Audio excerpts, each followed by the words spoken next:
ഞങ്ങൾ നടത്തുന്നുണ്ട് അല്ലേ? അത് ഈമാൻ കിട്ടാനുള്ള പരിഹാരമാണോ? 10,000 മദ്രസ നടത്തിയാൽ ലക്ഷക്കണക്കിന് വമ്പിച്ചൊരു ഒരു സാമ്പത്തികമായ ഇടപാടല്ല അത്. ആർക്കതറിയാത്ത? ഇംഗ്ലീഷ് മീഡിയം സ്കൂളുകൾ ആളുകൾ നടത്തുകയാണ്. എന്താ? ഈ സമുദായത്തെ സ്നേഹിച്ച് ഇടങ്ങേറായിട്ട് ഒന്ന് പഠിക്കട്ടെ എന്ന് കരുതിയിട്ടാ? അല്ല, പണം കെട്ട് കിട്ടട്ടെ എന്ന് കരുതിയിട്ട് അല്ലേ? മദ്രസകൾ നടത്തുന്നു. 10,000 മദ്രസയാണ് സമസ്ത നടത്തുന്നത് എന്ന് പറഞ്ഞാൽ കോടിക്കണക്കിന് രൂപയുടെ വരുമാനമാണ് സമസ്ത ഉണ്ടാക്കുന്നത് എന്നാണ് അതിന്റെ അർത്ഥം. നിങ്ങളെ നാട്ടിലുള്ള ഏതെങ്കിലും ഒരു മദ്രസ, സമസ്ത മദ്രസയിലെ കുട്ടികൾക്ക് പുസ്തകം ഫ്രീ ആയിട്ട് കൊടുക്കുക. നിങ്ങളുടെ നാട്ടിലെ മദ്രസയിലെ ഉസ്താദുമാർക്ക് ശമ്പളം സമസ്ത കൊടുക്കുക. ആ നാട്ടിലെ കെട്ടിടം ഉണ്ടാക്കാനുള്ള കാശ് സമസ്ത കൊടുക്കുക. വേണ്ട, ആ നാട്ടിൽ ഈ കെട്ടിടമുണ്ടാക്കാൻ ഒരു 10 സെന്റ് സ്ഥലം കൊടുക്കുക. ചെയ്തോ സമസ്ത? ഇല്ല. പാവപ്പെട്ട മനുഷ്യരുടെ കീശയിൽ നിന്ന് പെറുക്കിയെടുത്ത നാണയത്തുട്ടുകൊണ്ട് നമ്മുടെ നാടുകളിൽ നാം മദ്രസകൾ ഉണ്ടാക്കി. ഉസ്താദുമാർക്ക് നാം പിരിവിട്ടുകൊണ്ട് ഓരോ കുട്ടിക്കും 50ഉം 60ഉം രൂപ വെച്ച് മാസവരി വാങ്ങി ഉസ്താദുമാർക്ക് ശമ്പളം കൊടുത്തു അല്ലേ? സമസ്ത തന്നു. പിന്നെ സമസ്ത ചെയ്തതെന്താ? ഒരു മദ്രസയിൽ നിന്ന്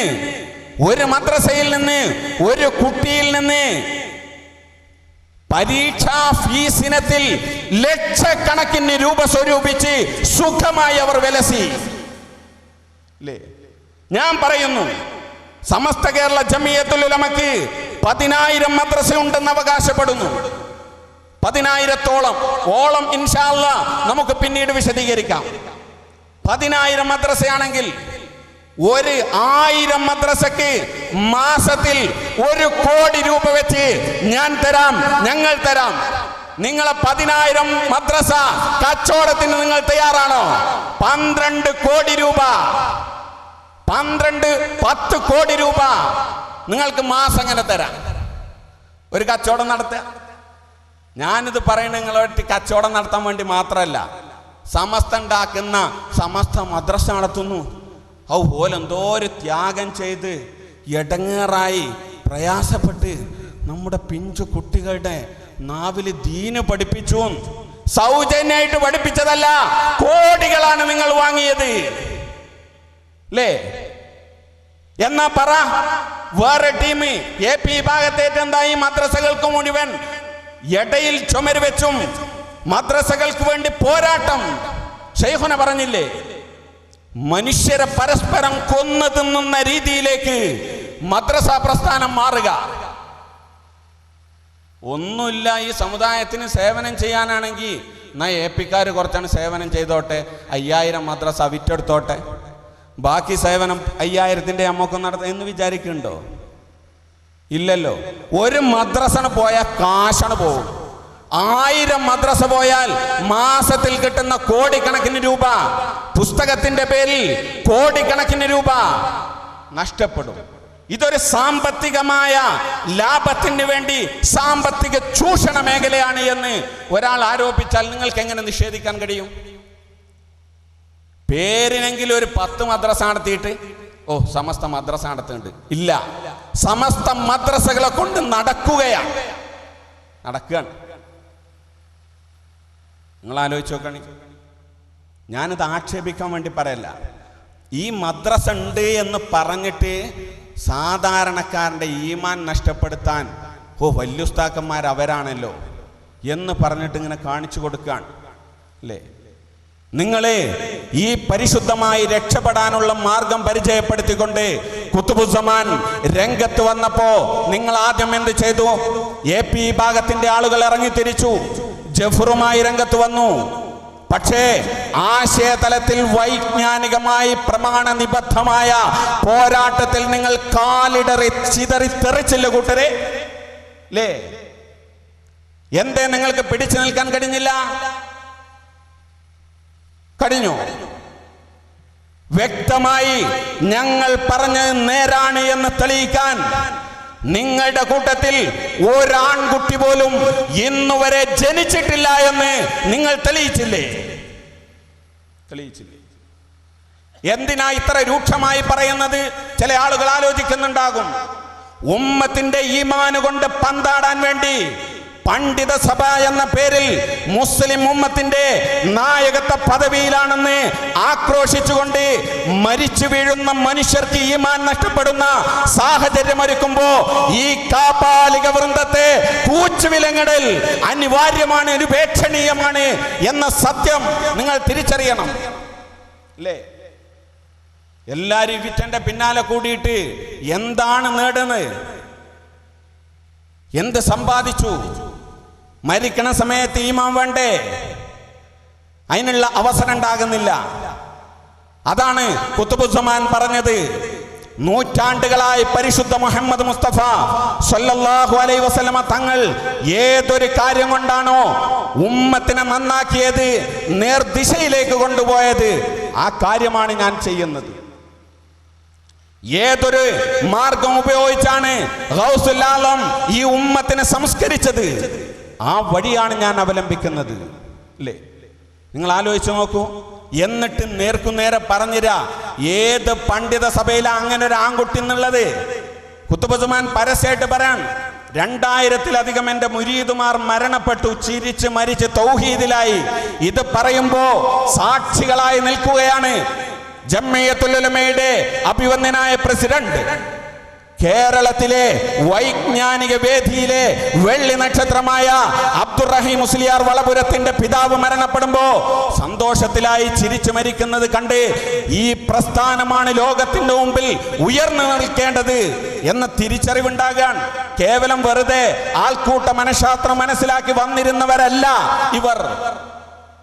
ഇസ്മായിൽ ഉസ്താദ് നമ്മുടെ ഈ ജംഇയ്യത്തുൽ ഉലമയുടെ അഭിവന്ദനായ ജനറൽ സെക്രട്ടറി, മഹാനുഭാവന്റെ പിതാവ് ശൈഖുനയുടെ ആദരണീയരായ മുരീദ് യു അബ്ദുറഹ്മാൻ മുസ്ലിയാർ മരണപ്പെടുമ്പോ ഈമാനിലായി തൗഹീദിലായി ചിരിച്ചു മരിക്കുന്നതിന് സാക്ഷിയായതുകൊണ്ടാണ് തന്റെ അമ്മോശൻ സമസ്ത കേരള ജംഇയ്യത്തുൽ ഉലമയുടെ ജനറൽ സെക്രട്ടറി ആയിട്ട് പോലും ആ വഴിയെ തിരിയാതെ മാറിയിട്ട് അമ്മോശം പോകുന്ന വഴിയല്ല ശരി, ഇതാണ് ശരി, ഖുതുബുസ്സമാന്റെ വഴിയാണ്, എൻ്റെ പിതാവിലൂടെ മരണസമയത്ത് നോക്കിയുറപ്പിച്ച വഴിയാണിത് എന്ന് പറഞ്ഞുകൊണ്ടാ സമസ്തന്റെ വേദിയിലേക്ക് ഇസ്മായിൽ ഉസ്താദാണ് കയറി ചെന്നാൽ പട്ടിട്ട് സ്വീകരിക്കൂല കൂട്ടരെ. ആത്യന്തികമായി വിജയിക്കാനുള്ള അവസരമില്ല അവിടെ. അല്ലേ?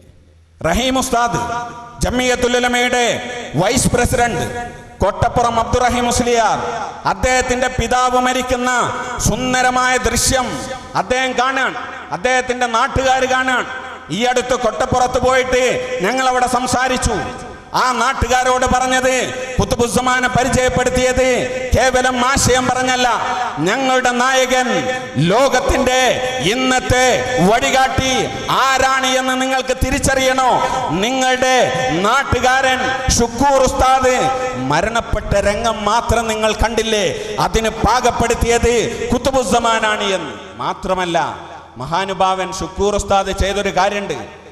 ഞാൻ ഈ ചിരിച്ചു മരിക്കുന്നത് എൻ്റെ നാട്ടുകാരെങ്ങനെയെന്ന് തിരിച്ചറിയാൻ വേണ്ടി ഞാൻ മരണപ്പെട്ടാൽ മഹാനുഭാവൻ ഇമാമത്ത് നിൽക്കണമെന്ന് ആഗ്രഹിച്ച് തൻ്റെ നാട്ടുകാരെയും കുടുംബക്കാരെയും ഇതാണ് നേര് എന്ന് പഠിപ്പിച്ചു കൊടുക്കുകയായിരുന്നു. അത് പറഞ്ഞിട്ടാണ് ആളുകളോട് ഞങ്ങൾ അവിടെ സംസാരിക്കുന്നത്. വ്യക്തമായ ലക്ഷ്യം നിശ്ചയിച്ച് വ്യക്തമായ വഴി കാണിച്ചു കൊടുത്ത് മരിക്കാൻ യോഗ്യമാക്കുക, ഈമാനിലായി മരിക്കാൻ യോഗ്യരാക്കുക, ഈ പണിയാണ് ചെയ്യുന്നത്.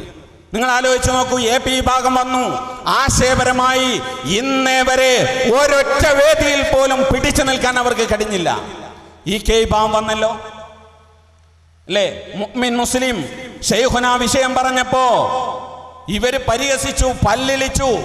സമസ്തയുടെ പ്രഗത്ഭരായ കാളമ്പാടി മുഹമ്മദ് മുസ്ലിയാർ MT അബ്ദുള്ള മുസ്ലിയാർ, ആലിക്കുട്ടി മുസ്ലിയാർ, ബാപ്പു മുസ്ലിയാർ, മാനു മുസ്ലിയാർ, ചെറുശ്ശേരി സൈനുദ്ദീൻ മുസ്ലിയാർ തുടങ്ങിയ പ്രഗത്ഭരായ 6 പണ്ഡിതന്മാർ ഖുതുബുസ്സമാനോട് പറഞ്ഞു, ഞങ്ങൾക്ക് നിങ്ങളുമായൊന്ന് സംസാരിക്കണം, അവസരം വേണമെന്ന്.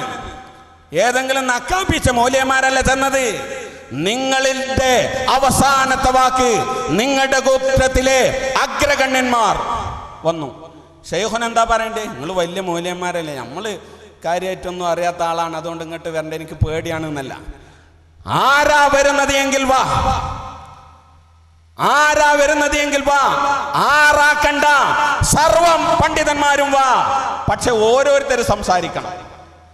ഞാൻ ഒരാളാണല്ലോ, അതുകൊണ്ട് ഓരോരുത്തരും ഒന്ന് സംസാരിക്കുക അല്ലേ. കാളമ്പാടിയുടെ മുന്നിൽ, ചെറുശ്ശേരിയുടെ മുന്നിൽ, കോട്ടുമലയുടെ മുന്നിൽ, MT അബ്ദുള്ള മുസ്ലിയാരുടെ മുന്നിൽ, ആലിക്കുട്ടി മുസ്ലിയാരുടെ മുന്നിൽ, മാനു മുസ്ലിയാരുടെ മുന്നിൽ, അതിന്റെ മേലെ പറയാൻ പറ്റിയ ഒരു മാണിക്കക്കല്ല് നിങ്ങളെ കയ്യിലുണ്ടോ കൂട്ടരെ? ഉണ്ടോ? ഇവർ വന്നിട്ടാണ് ശൈഖുന ഇരിക്കുക, സംസാരിച്ചിട്ട് ഒരൊറ്റ കാര്യം പോലും തെറ്റാണ് എന്ന് പറയാൻ ഇവരുടെ കൂട്ടത്തിൽ ഒരാൾക്കും കഴിഞ്ഞില്ല അല്ലേ. ഇപ്പൊ ചില നക്കാപ്പിച്ച ചെക്കന്മാര് വന്നിട്ട് വെല്ലുവിളിച്ച സുൽത്താൻ എന്നേറ്റ് വാദപ്രതിവാദം ഉണ്ടോ?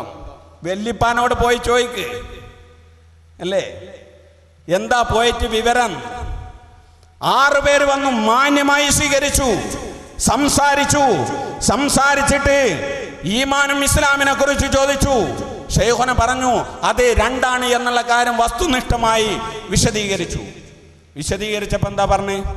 തെറ്റാണ് എങ്കിൽ പണ്ഡിത ധർമ്മം എന്നുള്ള നിലക്ക് എന്ത് പറയണം ചെറുശ്ശേരി, എന്ത് പറയണം കാളമ്പാടി ഉസ്താദ്, എന്ത് പറയണം മാനു മുസ്ലിയാർ, എന്ത് പറയണം കോട്ടുമല, എന്ത് പറയണം ആലിക്കുട്ടി മുസ്ലിയാർ, MT അബ്ദുള്ള മുസ്ലിയാർ എന്ത് പറയണം?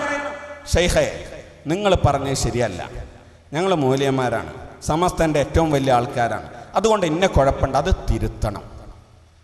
വനാന്തർഭാഗത്ത് ഗർജിക്കുന്ന സിംഹങ്ങളെ പൂച്ചക്കുട്ടിയെ പോലെ കണ്ട ഖുതുബുസ്സമാന്റെ മുമ്പിൽ 6 അല്ല 60 കോടി പണ്ഡിതന്മാർ വന്നാൽ ഒന്നുമല്ലാതെ അവർക്ക് സത്യം ബോധ്യപ്പെടുത്താനുള്ള എല്ലാവിധ ശക്തിയും പടച്ച തമ്പുരാൻ കൊടുത്തിട്ടുണ്ട് എന്ന് ഈ 6 ആൾക്കാർ വന്നപ്പോൾ അവർക്ക് ബോധ്യപ്പെട്ടില്ലേ?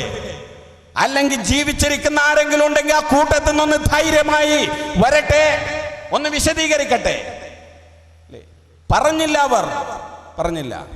ഒരു കുഴപ്പമുണ്ടെന്ന് പറഞ്ഞില്ല എന്ന് മാത്രമല്ല, ഒന്നും വിചാരിക്കരുത്, ക്ഷമിക്കണം, വിഷമൊന്നും കരുതരുത്, ദുആ ചെയ്യണം.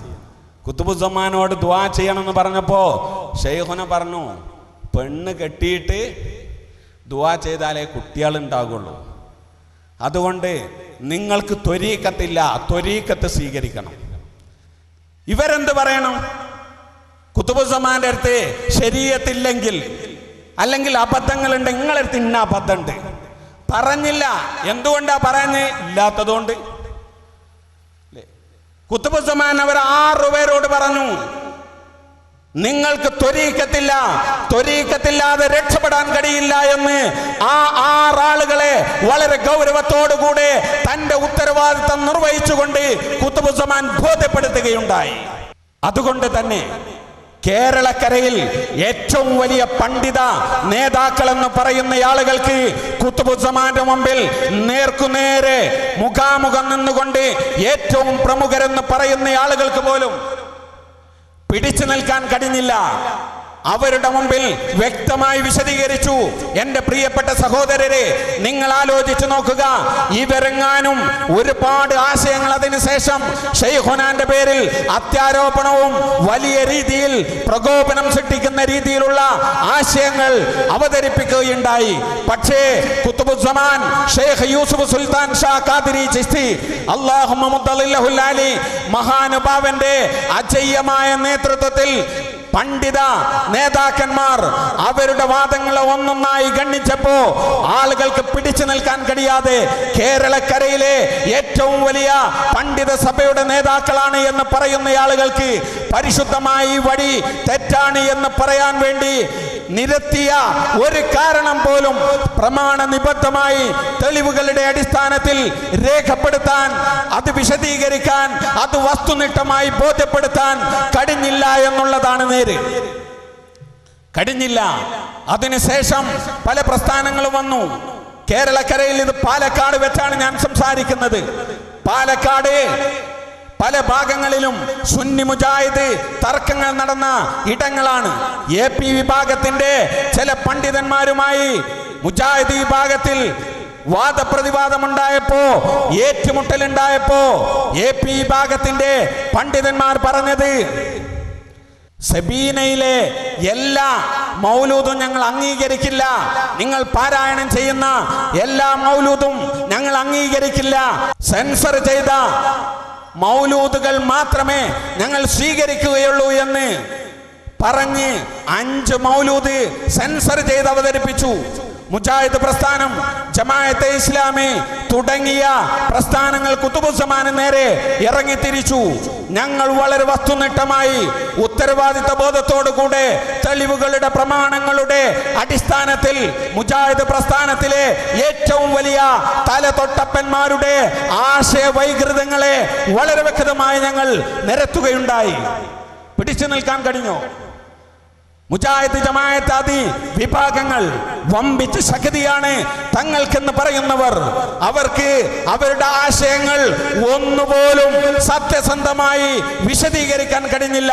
ഞാൻ പറയുന്നു, സബീനയിലെ സെൻസർ ചെയ്ത AP വിഭാഗം തെരഞ്ഞെടുത്ത 5 മൗലൂദല്ല, സബീനയിൽ നിലനിൽക്കുന്ന, സബീനയിലുള്ള ആദം നബി അലൈഹിസ്സലാമിന്റെ ചരിത്രം ഉൾക്കൊള്ളുന്ന മുർസൽ മാല മുതൽ സബീനയിലുള്ള സർവമാലയും സർവ മൗലൂദും ഖുർആനിന്റെ സുന്നത്തിന്റെ അടിസ്ഥാനത്തിൽ ഞങ്ങൾക്കത് സത്യമാണ് എന്ന് തെളിയിക്കാൻ കഴിയുമെന്ന് കേരളത്തിൽ കാസർഗോഡ് മുതൽ തിരുവനന്തപുരം വരെയുള്ള തലങ്ങളിൽ ഞങ്ങൾ പറയുകയുണ്ടായി. അല്ലേ? മുജാഹിദ് വിഭാഗം രംഗത്ത് വന്നു. പിടിച്ചു നിൽക്കാൻ കഴിഞ്ഞ അവർക്ക് അവസാനം അവർ ഏർപ്പാട് നിർത്തിയിട്ട് ഇവരുമായി ഏറ്റുമുട്ടിയാൽ നമ്മുടെ കൂട്ടത്തിലുള്ള ആളുകൾ കൊടിഞ്ഞു പോകുമെന്ന രീതിയിലായി. ചുരുക്കത്തിൽ കേരളക്കരയിലുള്ള പണ്ഡിത സഭകൾക്ക് ഖുതുബുസ്സമാന്റെ മുന്നേറ്റത്തെ തെളിവുകളുടെ അടിസ്ഥാനത്തിൽ പിടിച്ച് കെട്ടാൻ അവർക്ക് കഴിഞ്ഞില്ല. AP വിഭാഗത്തിന് കഴിഞ്ഞില്ല, ദക്ഷിണക്ക് കഴിഞ്ഞില്ല, EK വിഭാഗത്തിന് കഴിഞ്ഞില്ല. പിന്നെ ഒരു ആനസമസ്ത ഉണ്ട്. ആനസമസ്ത അല്ലേ? ഒരു നജീബ് മൗലവി, മൗലാന നജീബ് മൗലവി, മൗലാക്കും നജീബ് മൗലവി ഉണ്ടല്ലോ അല്ലേ?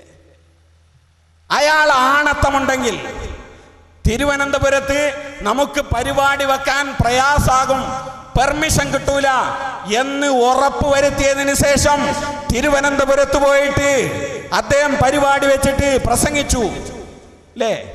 അദ്ദേഹം മാണാണെങ്കിൽ, ഉമ്മക്ക് പിറന്നവനാണെങ്കിൽ, മഞ്ചേരിയിലെ നിങ്ങളുടെ സ്ഥാപനം നിലനിൽക്കുന്ന പ്രദേശമാണ് മഞ്ചേരി, മഞ്ചേരിയിൽ വന്നുകൊണ്ട് ഖുതുബുസ്സമാന്റെ ആശയം ശരിയല്ല എന്ന് പറയാൻ അദ്ദേഹം പറയാ. ഖുതുബുസ്സമാൻ പറഞ്ഞൊരു പരിപാടി നല്ലത്രേ.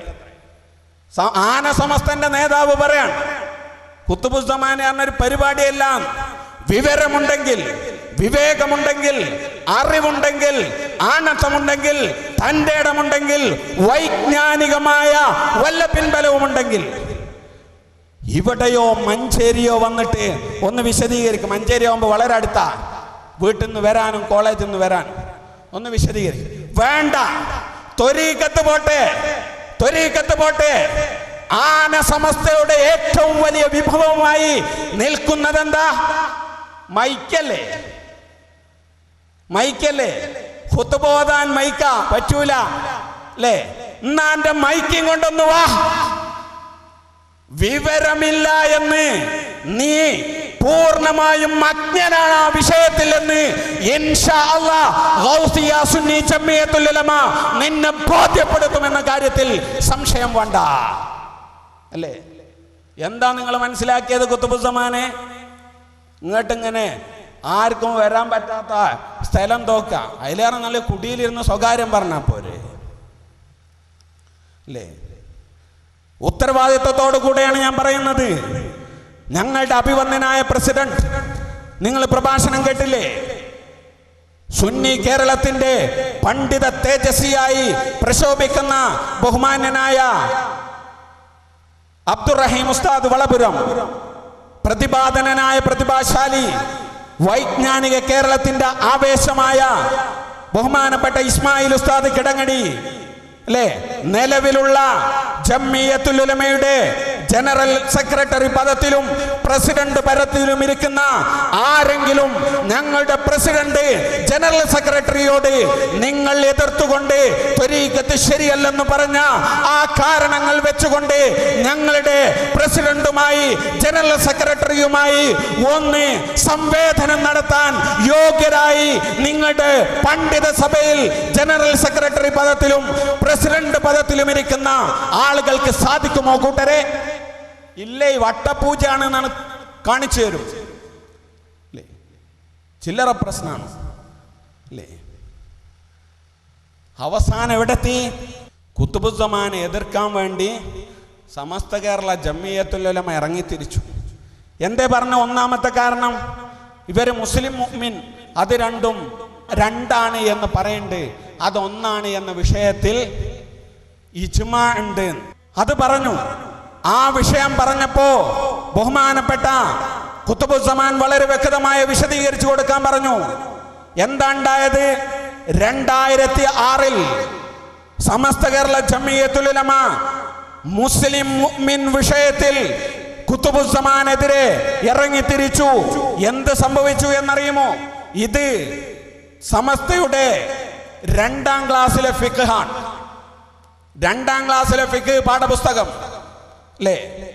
ഇതേതാ എഡിഷൻ അറിയോ? ഇത് 6ാം എഡിഷനാണ്. 6ാം എഡിഷൻ. ഇതിന്റെ ഫസ്റ്റ് എഡിഷൻ 2008 പ്രസിദ്ധീകരിക്കുന്നത്. ഖുത്ബുസ്സമാനെ മുസ്ലിം മുഅ്മിൻ വിഷയത്തിൽ ക്രോസ് ചെയ്തതിന് ശേഷം പബ്ലിഷ് ചെയ്ത പുസ്തകമാണ് ഈ പുസ്തകം. ഈ പുസ്തകത്തിന്റെ 1ാം പേജിൽ വളരെ വ്യക്തമായി എഴുതുന്നു, മുസ്ലിമാവാൻ നിർബന്ധമായ കാര്യങ്ങൾ 5 ആകുന്നു. മുസ്ലിമായാൽ നിർബന്ധമായ കാര്യങ്ങളല്ല, മുസ്ലിമാവാൻ നിർബന്ധമായ കാര്യങ്ങൾ 5 ആകുന്നു. 1 ഷഹാദത്ത് കലിമ, 2 5 നേരത്തെ നിസ്കാരം, 3 സകാത്ത് കൊടുക്കൽ, 4 റമദാൻ മാസം നോമ്പ് പിടിക്കൽ, 5 ഹജ്ജ് ചെയ്യൽ. നബി സല്ലല്ലാഹു അലൈഹി വസല്ലം തങ്ങൾ തന്റെ ജീവിതത്തിൽ ആകെ തന്റെ അവസാന കാലഘട്ടത്തിൽ ഒരു ഹജ്ജേ ചെയ്തുള്ളൂ അല്ലേ? എന്ന് പറഞ്ഞാൽ നബി സല്ലല്ലാഹു അലൈഹി വസല്ലം തങ്ങളുടെ പ്രബോധനത്തിന്റെ ആദ്യകാലങ്ങളിൽ ലോകത്തോട് വിട പറഞ്ഞ സ്വഹാബി വര്യന്മാർ ഈ പുസ്തകത്തിന്റെ അടിസ്ഥാനത്തിൽ മുസ്ലിം അല്ല എന്ന് പ്രഖ്യാപിച്ചിരിക്കുന്നു. നിങ്ങൾ ഗുരുത്തക്കേടാണ് കൂട്ടരെ, ഗുരുത്തക്കേട്. മഹാന്മാരോട് കളിക്കുമ്പോൾ സൂക്ഷിക്കണം. മൻ ആദാലി വലിയൻ ഫഖദ് ആദംതുഹു ബിൽ ഹർബ്, ഫഖദ് ആദംതുഹു ബിൽ ഹർബ്. മുസ്ലിമാകാൻ നോമ്പ് നിർബന്ധമാകുന്നതിന് മുമ്പ് മരണമടഞ്ഞ സ്വഹാബികൾ ധാരാളമാണ് അല്ലേ? മുസ്ലിമായിട്ടല്ലേ പോയത്?